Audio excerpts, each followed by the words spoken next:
Today I'm speaking about Muslims in comics. I'll begin. The issue of art and visual representations in Islam and Islamic law is particularly relevant in light of recent events in Paris with the French satirical newspaper Charlie Hebdo's release of cartoons depicting Prophet Muhammad and the outrage and targeted attacks that ensued. Responses to these events have varied widely, from bans in Malaysia to peaceful protests in London to violent protests in Niger, and to heated conversations about religion and freedom of speech around the world. In either case, the critical questions seem to be what can and cannot be expressed, what is expressed, and how is it expressed.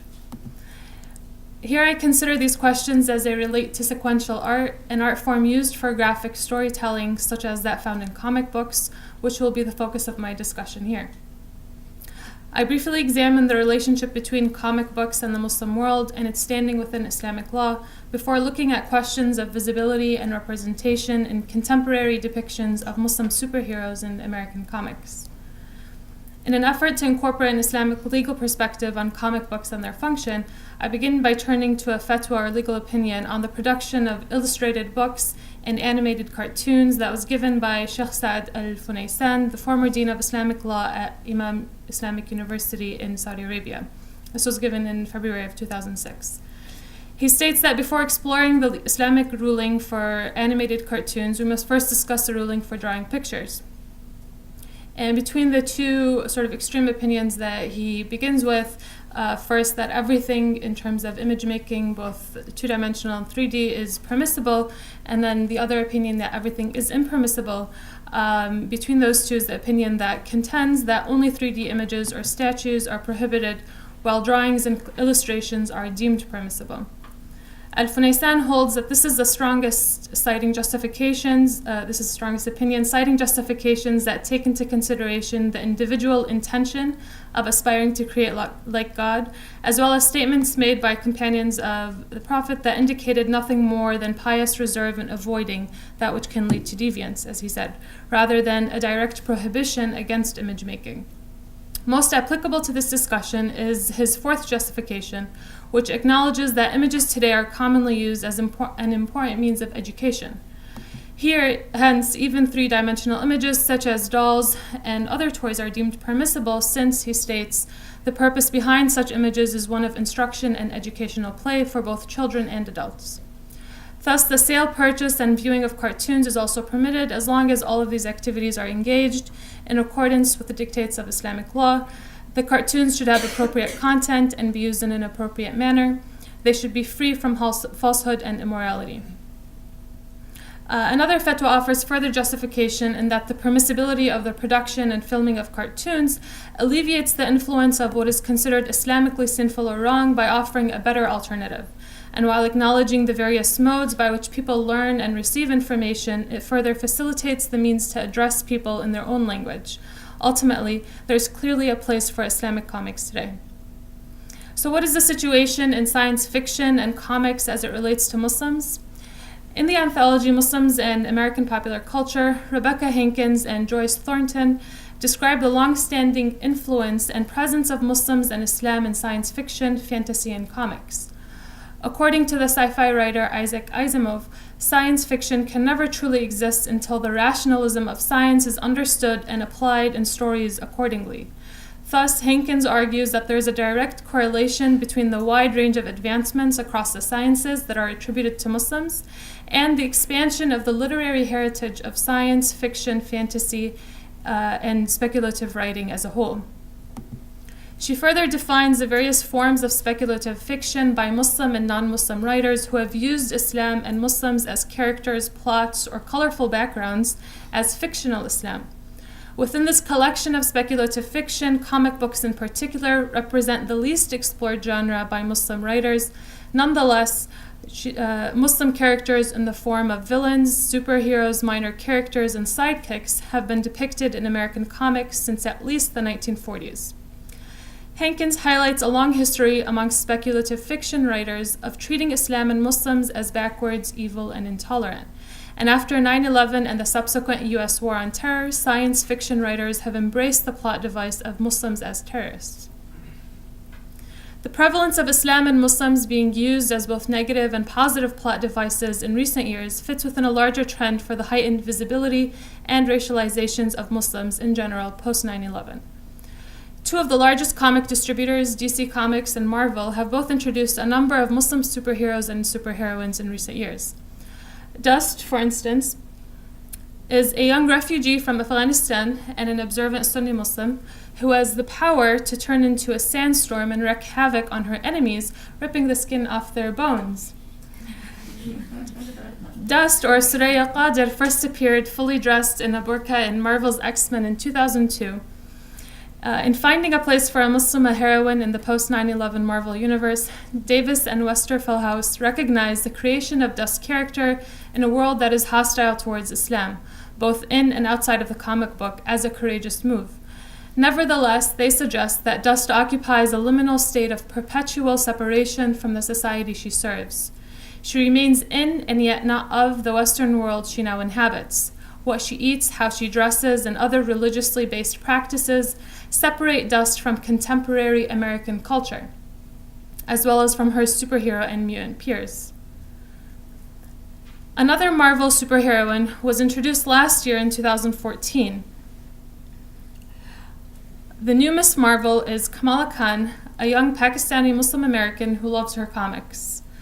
Kamala is introduced to her reader when she is eyeing the very tempting, easy greasy BLT sandwich lying behind the glass out of reach. And in this screen, you see her saying, "I just want to smell it." She says, "Delicious, delicious infidel meat." Thus, the comic immediately begins with questions of what one can and cannot do, what is and isn't permissible. The forbidding but tempting bacon sandwich, the question of whether her friend Nakia wears hijab by force or by choice, and whether they can or will go to a party where alcohol will be served are all issues that come up in the very first few pages. Kamala sees herself as different and craves normalcy. She says, "Why am I stuck with the weird holidays? Everybody else gets to be normal." And later, "I can never be one of them. No matter how hard I try, I'll always be poor Kamala with the weird food rules and the crazy family." As she sneaks outside her bedroom window to go to a party, she asks herself, "Why can't I?" Both Dust and Kamala are characterized by a certain level of outward and visible difference, yet their respective portrayals are quite different. Dust's religious-based practices separate her from the contemporary American culture that surrounds her. She is unable to breach this barrier. She simply is different and will always remain so, isolated and alone. Conversely, Kamala is both Muslim and American. Despite her yearnings to be normal, she really is a normal teenager and, more importantly, a human being. In an interview about her character Kamala, Muslim American author Willow Wilson comments, "The struggles, bonds, affections, and ideals that Kamala and her family share will be familiar to all readers. This is a human story, not just one about a specific minority group."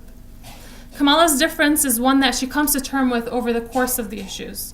Far from being isolated by her difference, unlike Dust, we see Kamala surrounded by family and friends, both Muslim and non-Muslim. Additionally, her infatuation with comics and superheroes reflects her inclusion or participation in American pop culture.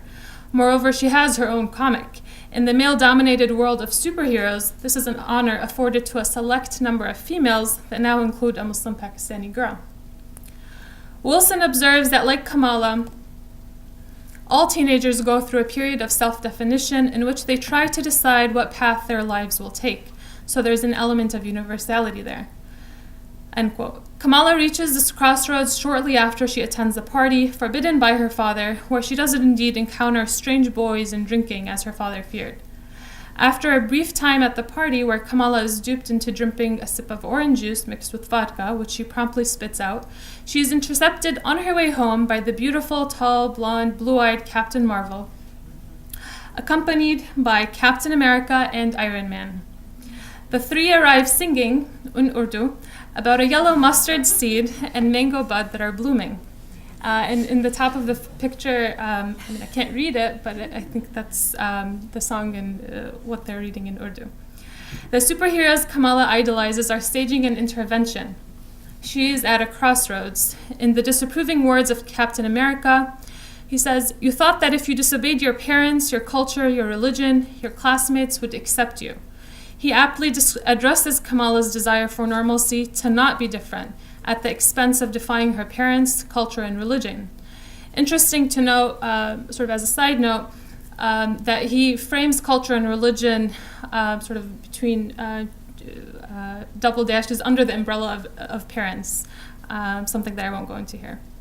There's a direct connection between where Kamala stands in terms of these three categories, her defiance of them, and the superpowers and superhero status she is granted, arguably as a chance to reassess the decisions she is making and figure things out. Interestingly, the superheroes identify themselves saying, "We are faith. We speak all languages of beauty and hardship." This moment epitomizes the visual representation and physical embodiment of faith. Appropriately, Iron Man tells Kamala, "You are seeing what you need to see." Thus, the physical, outward, visible extensions of faith become a necessity. In the same way that they are a necessity within the tradition of Islam itself, where we see an interesting dialectic between the interior and exterior, between an individual's inner faith in God and her outward deeds. Submission to God extends to the believer's heart, mind, body, and surroundings. On a foundational level, a Muslim, traditionally observant Muslim, believes, and thus she also prays 5 times a day, fasts Ramadan, pays her zakah, and wears hijab. In turn,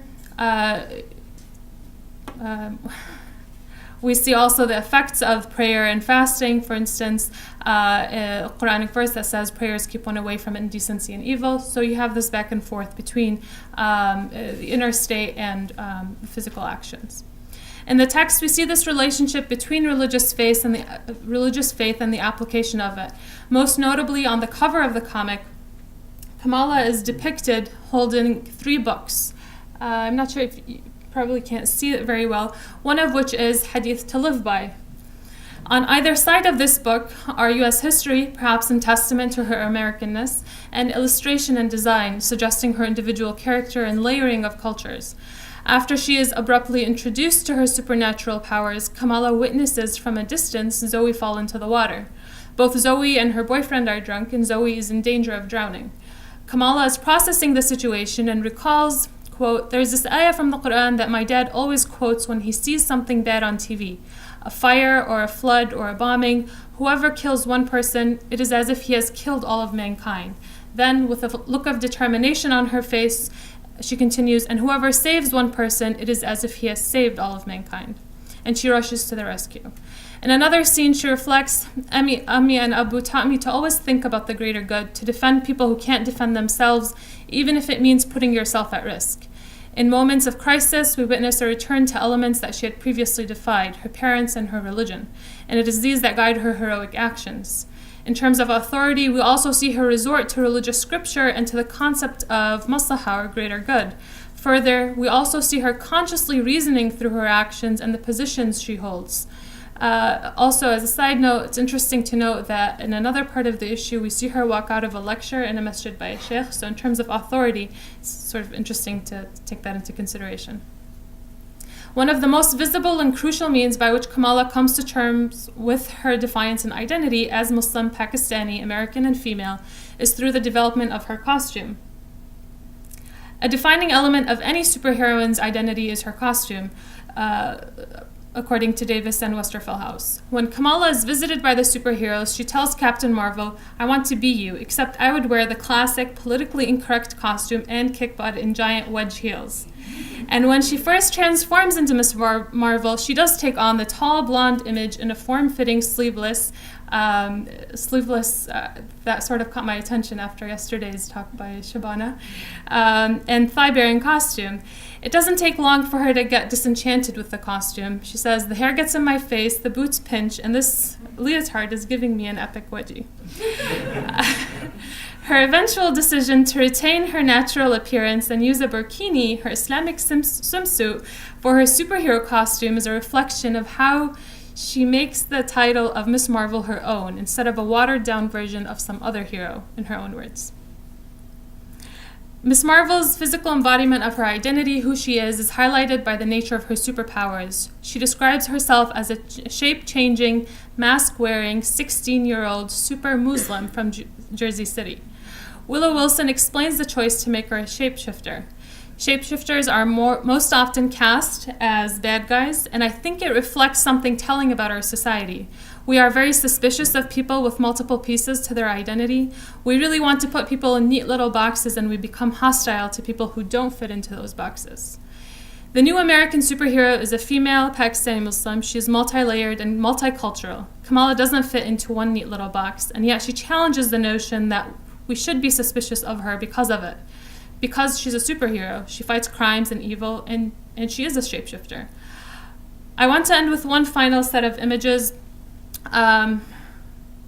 These are from in San Francisco. There were a series of bus ads that were they had Islamophobic image wording. So you see an example of there on the bottom left. This was a couple of months ago, and people started, nobody really knows who, but they started putting the picture of Miss Marvel over the Islamophobic ads. And it's very likely that it's her shape-shifting powers and embodiment of several cultures that make it possible for Kamala to even, impossible for her to even fit on the page within the confines of a comic book. For here we have her fighting Islamophobia on the streets and buses of San Francisco. Ms. Marvel is part of a recent effort of collaboration on behalf of the American Muslim communities, reviving of stories that feature Islam and Muslims. And it's an example of how comics are being used as vehicles to engage others while also providing an avenue to facilitate a more comprehensive understanding of Islam. Thank you.